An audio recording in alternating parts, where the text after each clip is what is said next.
SPN news, जुनून सच का। की बैठक में सबसे बड़ी बात यह है कि जो प्रेस मीडिया के जरिए G9, 10-9, 4-9 या G23 क्या क्या दिखाया जा रहा था, वो गलतफहमी दूर कर दी गई। सीधा सा यह है कि कांग्रेसी सारे एक थे और एक हैं। अपना मत प्रकट करने का अधिकार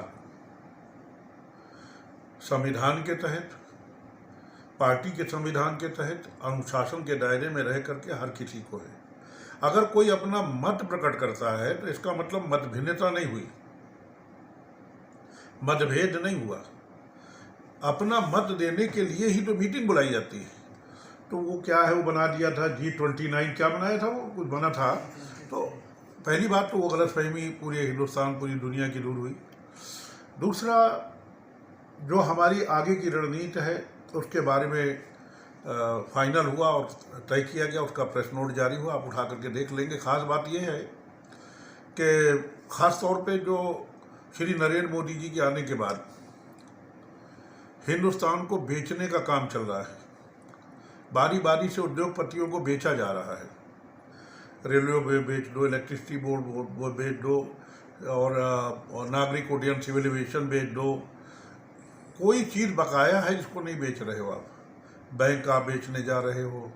किसानों पे 3 कानून आपने, काले कानून आपने ठोक दिए। इसी तरीके से जो लखीमपुर खीरी की घटना हुई, आज तक मंत्री को बर्खास्त नहीं किया गया। इन सब बातों पर वहाँ चर्चा हुई है और एक निर्णय लिया गया। सर, प्रियंका गांधी जी के आने के बाद यकीनी तौर के ऊपर कांग्रेस जो है वो फ्रंट फुट के ऊपर है और कम से कम अब कांग्रेस की चर्चा हो रही है। क्या आपका क्या कहना है सर, इस बिंदु पे चर्चा कितने आगे और बढ़ेगी? सबसे बड़ी बात यह है कि चर्चा तो पहले भी होना चाहिए। वो कत्ल भी करते हैं तो हम आह भी भरते हैं तो हो जाते हैं बदनाम। वो कत्ल भी करते हैं तो चर्चा नहीं होती। तो भाई मेरे, हम तो हमेशा समाज सेवक थे, सबको लेके चलने वाले थे, गंगा जमनी तहजीब को मानने वाले थे। कुछ लोग ऐसे आ गए कि जिन्होंने भाईचारा को, गंगा जमनी तहजीब को, सर्वधर्म जो सम्मान है उसको तहस नहस कर दिया। और कांग्रेस पार्टी सबको लेके चली है, सबको लेके चल। उसमें से बीएसपी भी एक है और भी हैं, क्योंकि बीएसपी का जो वोट बैंक है वो कांग्रेस का वोट बैंक हुआ करता था और अब तेजी से बीएसपी से घट करके कांग्रेस की तरफ वो घूम रहा है।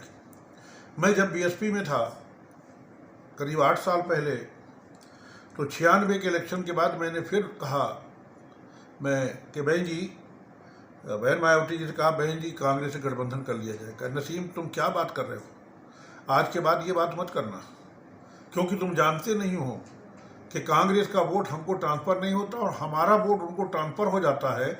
और ये हमारा वोट कांग्रेस का बेस वोट था, अगर वो ट्रांसफ़र हुआ, लौट के नहीं आया तो फिर हम क्या करेंगे।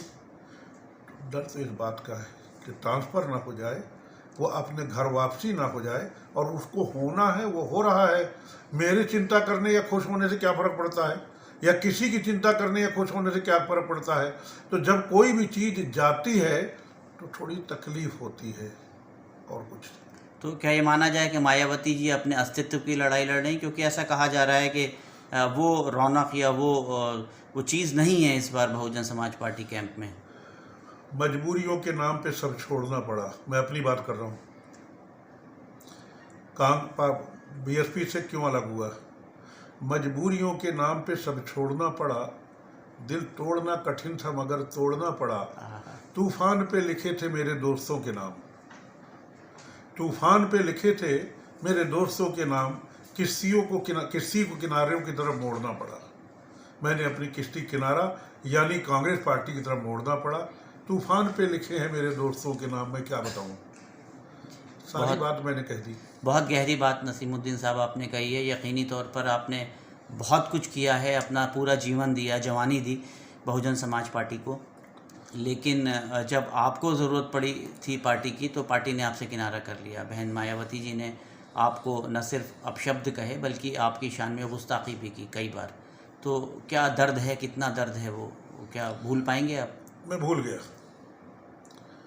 मैं 1 घंटे से ज़्यादा याद नहीं रखता। मेरा कोई विरोधी नहीं। 1 घंटे से ज़्यादा किसी भी बात को मैं याद नहीं रखता, ना मैं याद रखना चाहता हूँ। अगर मैं उसी दर्द को लिए बैठा रहूँगा तो मैं तो फिर आगे बढ़ नहीं सकता ना। और मेरा आगे बढ़ने का मतलब समाज आगे बढ़े, समाज की कुरीतियाँ खत्म हो। आज जो बेरोजगार युवक घूम रहे हैं, उनको पढ़े लिखे वो घूम रहे हैं, अनपढ़ घूम रहे हैं, उनको रोजगार मिले।